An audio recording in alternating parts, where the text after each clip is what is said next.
श्रीमद् रामायणम। क्या बात है सीते, क्या तुम अयोध्या जाकर प्रसन्न नहीं होगी? कैसे रहूंगी? अयोध्या जाकर आप राजा होंगे, अपने कर्तव्य और प्रजा पालन में डूब जाएंगे।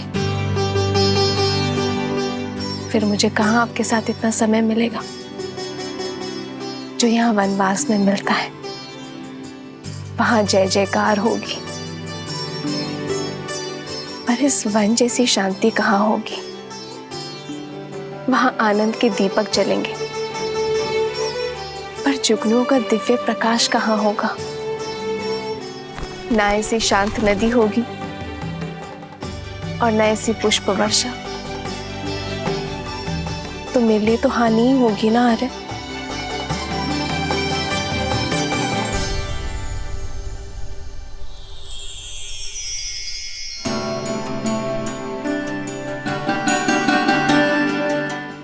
मैं तुम्हें वचन देता हूं सीते कि मेरी सीता को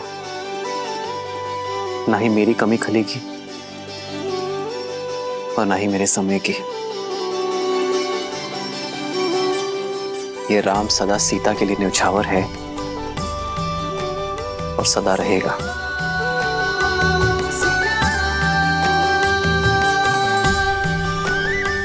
कदाचित ये क्षण कभी समाप्त ना हो। कदाचित मैं जीवन भर के लिए ऐसे ही आपके कंधे पर सर रखकर बैठी रहूं, सदा सदा के लिए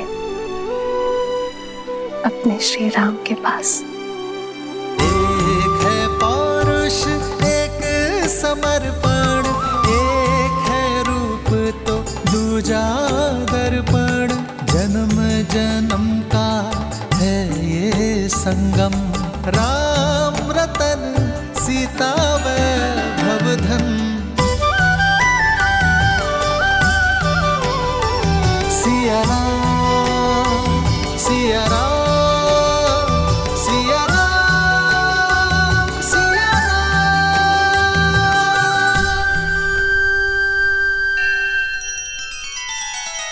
श्री रामचंद्र कृपालु भजु मन हरण भव भय दारुणम।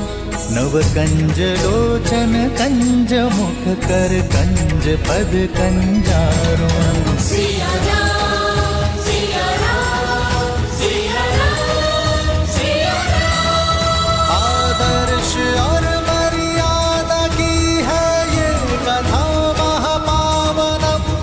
काटे मद श्री से मिला दे श्रीमद् रामायणम, श्रीमद् रामायणम। सिया राम, सिया राम, सिया राम, सिया राम। मैं राम के सम्मान का हरण करने जा रहा हूं। उस राम का वध क्षण भर में कर सकता हूं मैं, परंतु इससे उसे अपने दुखों से मुक्ति मिल जाएगी। जिस राम की प्रशस्ति तुम गा रही थी, उस राम का नाम छीन लूंगा मैं। लज्जा और दुख के सागर में डुबा दूंगा उसे भी और रघुकुल की रीति को भी। धीरे धीरे करके मारूंगा। सबसे पहले मैं उसकी सबसे प्रिय वस्तु छीन लूंगा। वो संसार के कोने कोने में भटकेगा, ढूंढेगा उसे, परंतु रावण के विरुद्ध कोई उसकी सहायता नहीं करेगा।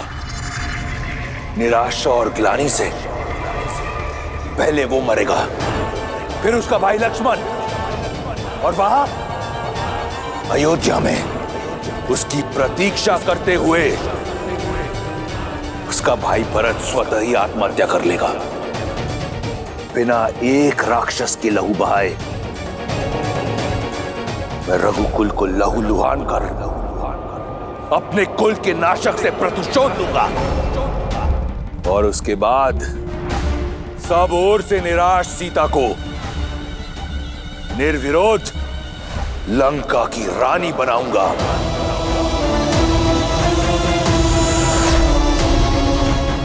जो कार्य वर्षों पहले स्वयंवर में अधूरा रह गया था, उसे पूर्ण करने को सज हो जाओ। सीता का स्वागत।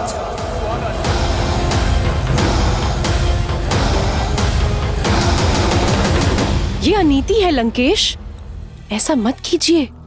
अपनी बहन और राज्य के सम्मान के लिए युद्ध लड़ना वीरों का धर्म होता है। आप अपना धर्म निभाइए, अपने अपमान का प्रतिशोध लीजिए। मैं आपके लिए प्रार्थना करूंगी, किंतु एक स्त्री की गरिमा को भंग करना और ऐसा षड्यंत्र रचना सबसे बड़ा अधर्म है, विनाश का कारण है। आपका ये निर्णय लंका के विनाश का कारण बनेगा। मेघनाथ कभी आपको यह अनुचित नीति अपनाने नहीं देगा। उचित, अनुचित, धर्म, अधर्म, इसका पाठ मैं किसी से पढ़ना नहीं चाहता। मेघनाथ इस योजना में सम्मिलित नहीं होगा। इसके लिए मेरे फेंके टुकड़ों पर पल रहा मेरा दास ही पर्याप्त है, और यही होगी उसकी निष्ठा की परीक्षा। नहीं, मैं आपको ये पाप कदापि नहीं करने दूंगी। सावधान! मैंने तुमसे अनुमति नहीं मांगी, और तुम तो क्या, इस संसार में कोई लंकेश को चुनौती नहीं दे सकता।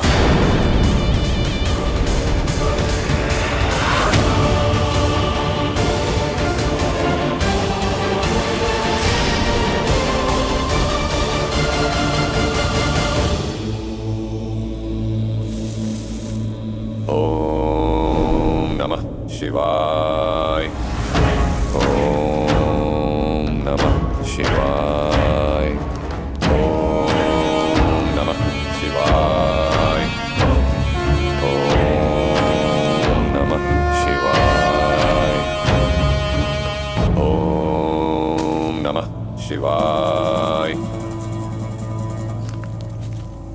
ओम नमः शिवाय। मारीच, आंखें खोलो। ओम नमः शिवाय। समझो साधना पूर्ण हुई। कैलाश पति ने ना सही, लंका पति ने तुम्हारी सुन ली। ओम मारीच, शिवाय। यदि एक बार और तुम्हें पुकारना पड़ा तो वो अंतिम शब्द होंगे इस जीवन में जो तुम सुनोगे। लंकेश महाराज, आप यहाँ? मुझ जैसे तुच्छ सेवक के यहाँ आपको आने की क्या आवश्यकता पड़ी? उद्धार के लिए। अगर सेवक स्वामी के किसी काम आए तो इसमें सेवक का उद्धार होता है। अपने प्रतिकार के लिए मुझे तुम्हारी आवश्यकता है। आपकी सेवा में मुझे सुख मिलेगा, परंतु संसार के सबसे बलशाली वीर को मुझ जैसे तुच्छ की क्या आवश्यकता पड़ गई महाराज? मेरे स्वाभिमान पर प्रहार किया गया है। मेरी बहन के अंग भंग करके उसका अपमान किया गया है, वो भी एक तुच्छ मनुष्य द्वारा। दशानन के क्रोध को ललकार कर किसने अपनी मृत्यु को पुकारा है महाराज? वही वनवासी राम और लक्ष्मण। राम? क्या हुआ मारीच? तुम्हारे मौन में ऋण ना चुकाने का स्वर सुनाई दे रहा है। कोई संकोच है? संकोच नहीं महाराज, संदेह है। मेघनाथ जैसे इतने शक्तिशाली पुत्र के होते हुए मुझ जैसे वृद्ध की सहायता की क्या आवश्यकता पड़ गई महाराज? मेरी इस योजना में मुझे केवल तुम्हारी आवश्यकता है। मैं एक ऐसा व्यू रचूंगा जिसमें राम और उसका परिवार बिना किसी युद्ध के मारा जाएगा। राम दर दर भटकेगा और सीता पर केवल मेरा अधिकार होगा। राम, वही राम जिन्होंने सहस्त्र गजों की शक्ति वाली मेरी मां ताड़का का वध किया था। पुनः सोच लीजिए लंकेश, कहीं ये आत्मसम्मान का युद्ध आत्महत्या ना बन जाए। मरीच, रावण के समक्ष उसके शत्रु की प्रशंसा करना राजद्रोह है। अब तुम्हारे समक्ष केवल दो ही विकल्प हैं, या तो मेरी योजना में मेरा साथ दो, या तो फिर यमलोक के द्वार खटखटाने के लिए तत्पर रहो। क्या विकल्प चुनोगे? सुनना क्या है महाराज, मृत्यु तो सामने देख रहा हूं। लज्जाजनक हत्या पाने से अच्छा है कि मैं वीर गति पाऊं। आपने शरण दी थी, ऋणी हूं आपका, इसीलिए अपनी मृत्यु का भय नहीं, आपकी सुरक्षा का डर है मुझे। जिससे आप तुच्छ मनुष्य समझ रहे हैं, वो साधारण मनुष्य नहीं है, राम है, राम है वो। और मैं रावण, रावण, वो रावण, काल भी जिसका दास है। प्रस्थान की तैयारी करो मारीच। राधिकार और सीता दोनों मेरी प्रतीक्षा कर रहे हैं। रावण तो आपका भक्त है महादेव। आपकी चेतावनी का पालन करके उसने स्वयं को कितने वर्ष सीता से दूर रखा, किंतु अभी वो इस अनर्थ को करने का क्यों सोच रहा है? जब किसी का नाश समीप होता है तो उसका विवेक उससे दूर हो जाता है। रावण इतने समय तक मौन केवल इसलिए था क्योंकि उसके पास कोई उचित बहाना नहीं था, और अब शूर्पणखा के इस कृत्यों के पश्चात उसे एक अवसर मिल गया अपने दुष्कृत्यों को न्यायोचित ठहराने का। मंदोदरी, विभीषण, उन सब की चेतावनी को अनसुना कर वो एक ऐसे कर्म की ओर बढ़ चला है जो आने वाले समय में समस्त राक्षस जाति का सर्वनाश कर देगा।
कहाँ जा रही हो सीते? भोजन के लिए जल लेने जा रही हूँ। आओ मैं भी साथ चलता हूँ। नहीं आ रहे, आप क्यों कष्ट करेंगे? जलधारा निकट ही है, मैं ले आऊंगी। कल तो कह रही थी कि अयोध्या जाकर मेरे साथ बिताने को समय नहीं मिलेगा, इसलिए जितना समय हो सके साथ ही रहते हैं। आओ।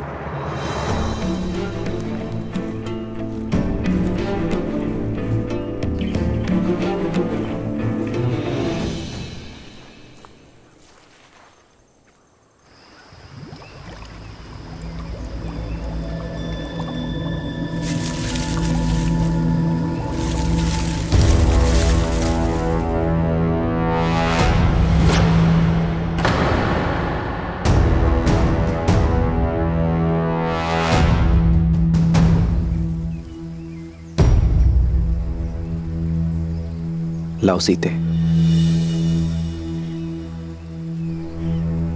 जानती हूँ साथ आने का कारण मेरा साथ नहीं, सुरक्षा है। जब से शूर्पणखा का प्रसंग हुआ है तब से आप मेरी सुरक्षा को लेकर कुछ अधिक ही सतर्क हो गए हैं।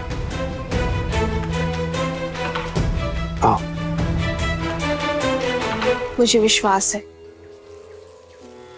रावण आपके समक्ष आने की भूल कभी नहीं करेगा, और यदि की तो उसकी दशा भी वही होगी जो आपके सामने आए अन्य असुरों की हुई। मैं जानती हूं कि आप मेरी सुरक्षा के लिए धरती पाताल एक कर देंगे। मेरी शक्ति का आधार तुम्हारा मुझ पर यह अटूट विश्वास ही है सीते।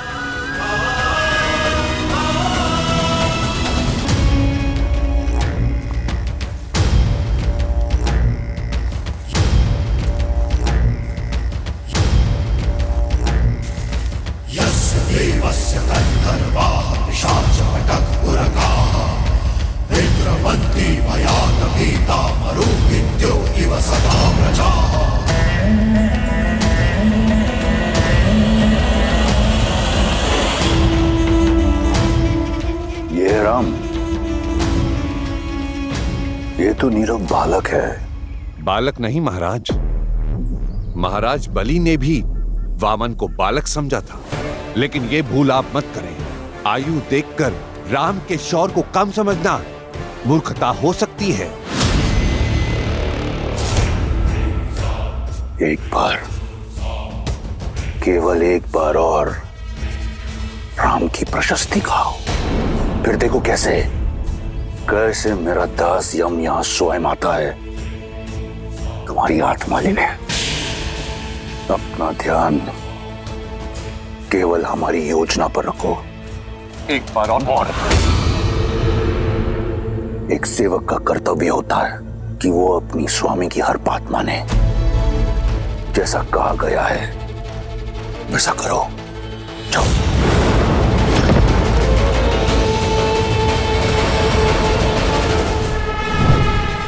अपने अद्भुत सौंदर्य से मोह लो सीता को और दूर ले जाओ बालक राम को सीता से।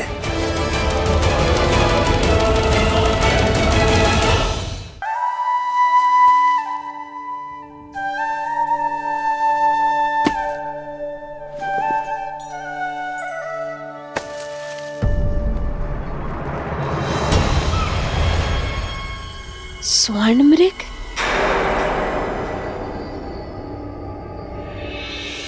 उत्तम, अति उत्तम मारीच।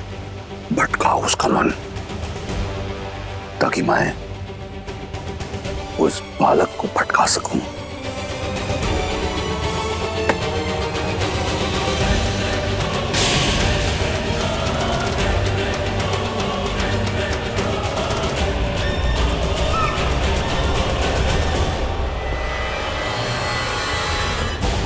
आर्य, लक्ष्मण भैया, देखिए कितना सुंदर स्वर्ण मृग है।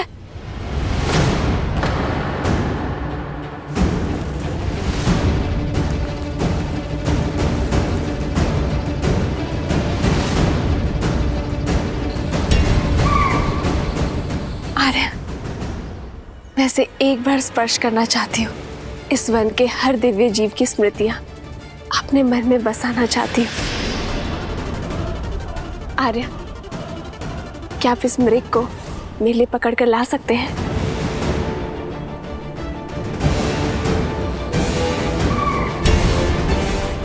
स्वर्ण मृग नहीं होते सीते। नहीं होते? तो ये यहाँ क्यों है? और इसका रूप कितना आनंददायी है आर्य। हर बार रूप आनंद का कारण नहीं होता सीते, कई बार भ्रम छलावा भी होता है। मुझे भय कि ये स्वर्ण मृग कोई माया जाल है। भूल गई सीते, रावण अपनी बहन शूर्पणखा के अपमान के प्रतिशोध का मार्ग खोजा है, और यह मार्ग माया जाल भी हो सकता है। हमें कुटिया में चलना चाहिए।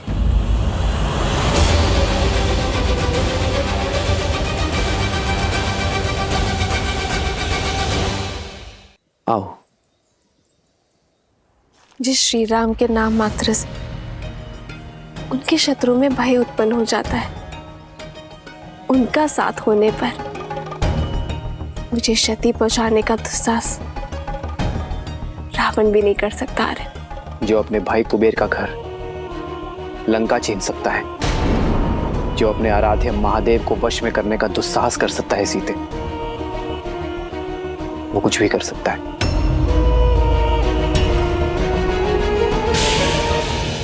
हर चमकने वाली वस्तु स्वर्ण नहीं होती सीते।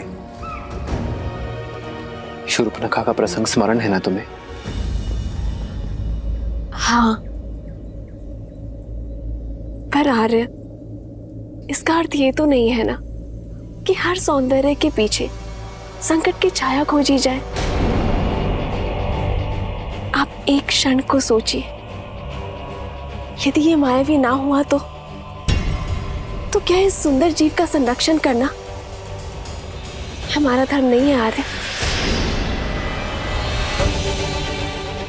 मैं इसके सौंदर्य के स्पर्श का अवसर खोना नहीं चाहती हूँ, और जीवन में धर्म और कर्तव्य निभाते निभाते क्षणिक खुशियों को खोना, ये भी तो एक बहुत बड़ी भूल है ना आर्य। और यदि ये मायावी हुआ तो भी आप है ना हर माया को भंग कर सकने में सक्षम। आर्य, इन 13 वर्षों के वनवास में मैंने आपसे कभी कोई कामना नहीं की आर्य। और यदि आप फिर भी नहीं चाहते कि मैं उस सुंदर जीव के सामीप्य आऊं, तो मुझे स्वीकार है।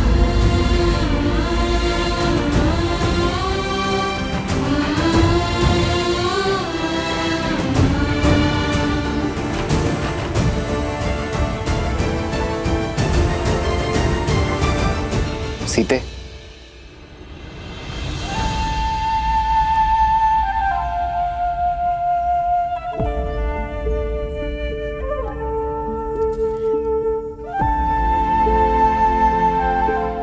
अपनी सीता को निराश नहीं देख सकता ये राम।